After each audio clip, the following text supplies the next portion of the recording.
कुछ सियासत की बात करते हैं। खैबर पख्तूनख्वा और पंजाब में सेनेट इंतखाब के नताइज के बाद पार्टी पोजीशन तब्दील हो चुकी है। सेनेट के अंदर ताज़ा आदाद शुमार जो अब सामने आए हैं उसके मुताबिक पीपल्स पार्टी 26 सेनेटर्स के साथ बदस्तूर सेनेट की सबसे बड़ी जमात है, जबकि पाकिस्तान तहरीक इंसाफ की बात करें तो 22 सेनेटर्स के साथ दूसरी बड़ी जमात बन गई है, जिसके सेनेटर्स की तादाद 22 हो गई है।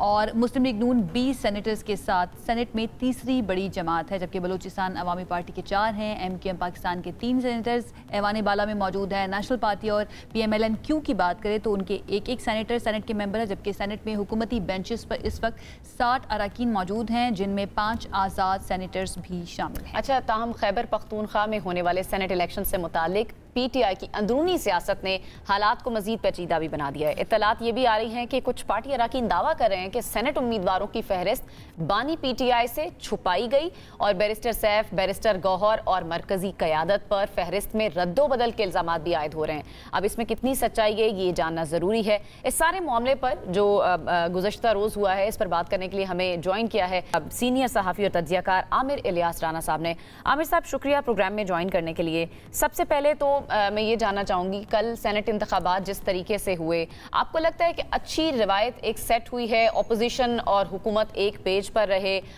कोई हॉर्स ट्रेडिंग नहीं हुई?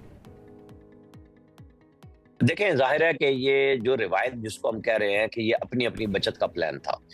PTI को समझ आ चुकी हुई थी कि उसके लोग नाराज हैं और इसीलिए उन्होंने मुराद सईद के खाते में ज्यादा नंबर डाले कि वो ज्यादा वोट लेके इमरान खान के कैंडिडेट के तौर पे सबसे ज्यादा कामयाब और नुकसान का मुतामिल नहीं हो सकते थे अली अमीन गंडापुर के, अगर कुछ भी होता मुराद सईद के साथ वोटों की सूरत में।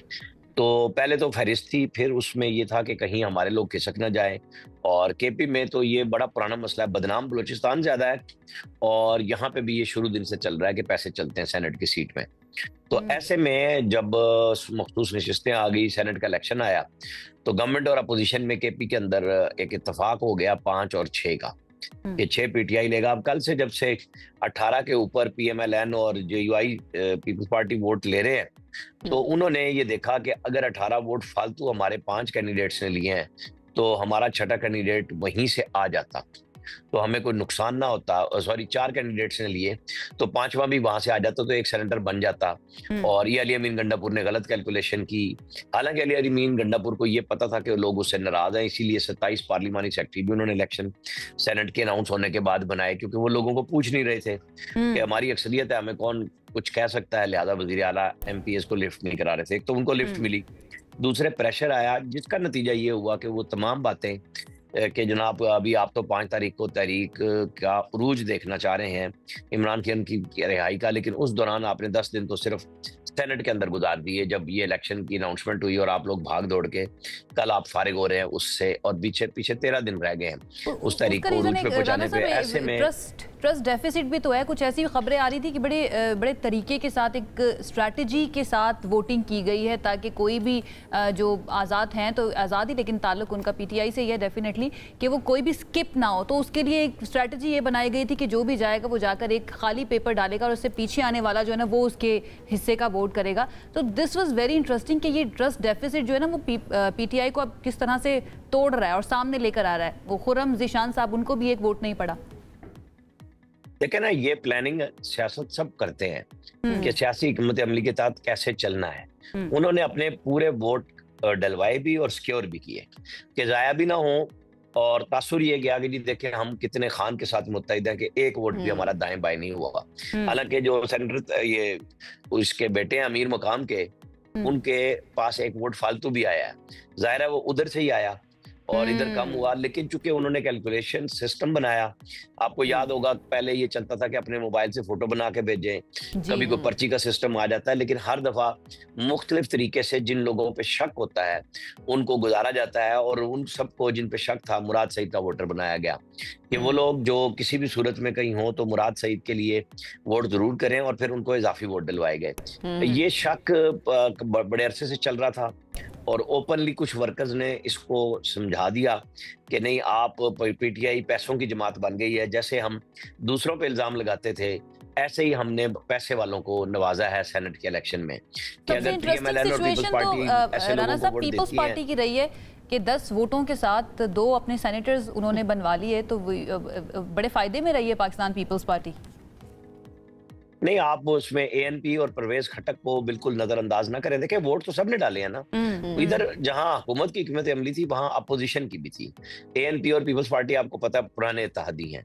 और फिर जो चल रहा है सिस्टम, जिसमें परवेज खटक खुद एडवाइजर भी हैं प्राइम मिनिस्टर के, और वो अपने वोटरों को लेके गए हैं। और जिस तरीके से इन्होंने आपस में तय किया था, जिस तरह पीटीआई ने वोट डलवाए, इसी तरह पीपल्स पार्टी, नून और जेयूआई ने हिकमत अमली के तहत सबको एक दूसरे के वोट दिए।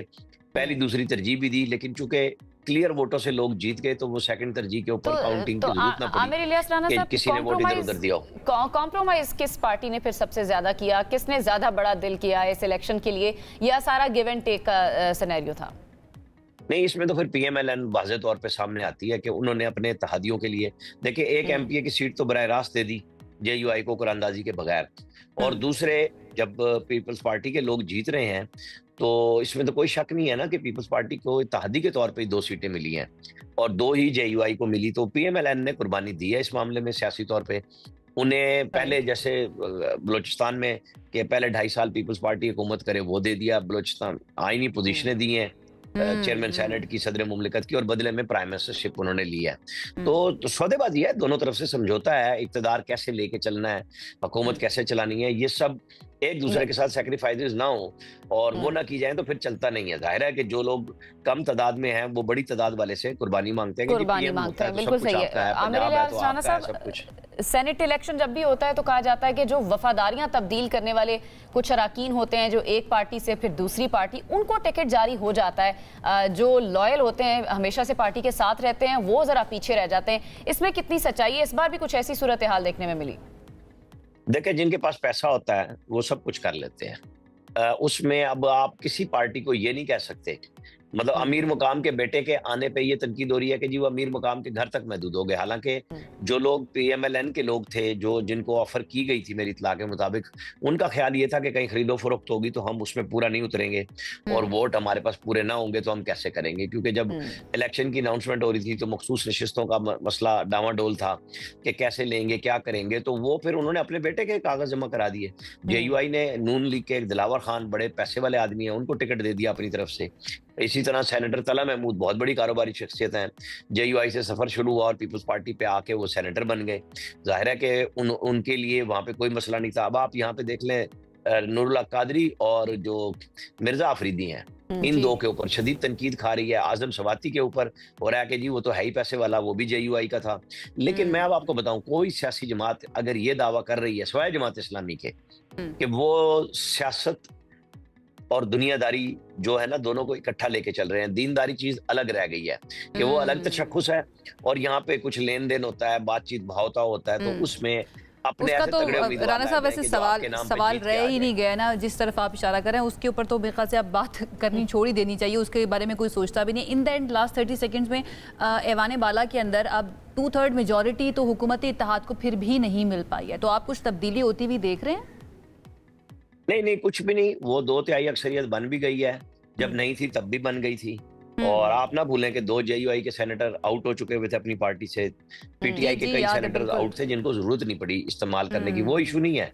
इशू है कि जब तरमीम करनी होगी तो ये एस्टैब्लिशमेंट गवर्नमेंट करा लेंगे, लेकिन मेरा ख्याल है नवंबर के बाद ही होगी, जल्दी शायद ना हो। मेरी इत्तला तो यही है। चलो ठीक है, बहुत शुक्रिया। आमिर इलियास राना साहब हमारे साथ मौजूद है, काफी तज्जिया कर अपनी जो भी एनालिसिस है मौजूदा सिचुएशन के ऊपर, उसके ऊपर बात कर रहे थे।